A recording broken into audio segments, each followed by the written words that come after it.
Ferran Torres ndiye shujaa. Lamine Yamal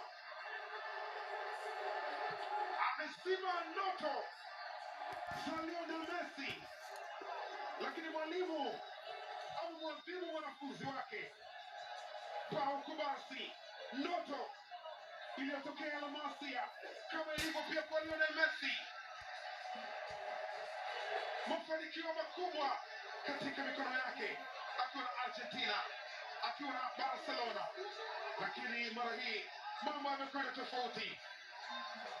Ni Hispania mabingwa kwa mara ya pili, mabingwa ambao wamefanikiwa kutoa ubingwa wakiwa na kocha Luis de la Fuente ambaye ameendelea kuwapa mafanikio makubwa Hispania, akiwa ni kocha ambaye amefanikiwa kutoa ubingwa akiwa na umri mkubwa zaidi, akiwa na umri wa miaka 65 na siku 28, akivunja rekodi ya kocha Vicente Del Bosque ambaye pia aliipa taji Hispania mwaka 2010 aliposhinda ubingwa akiwa na miaka 59 na siku 200.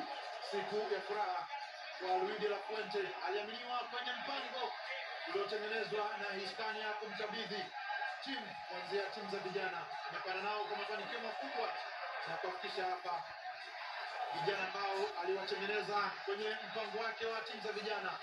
Ferran Torres ambao amefanikiwa kufunga hii leo bao ambalo imefanikiwa kuwapa ubingwa na Argentina ambao wamepoteza fainali nyingine miongoni mwa fainali nyingi ambazo wamepoteza. Hispania wakiwa ni taifa ambalo halijapoteza mchezo wote wa fainali ya kombe la dunia, wakiwa wamecheza fainali 2 tu na wakifanikiwa kushinda zote.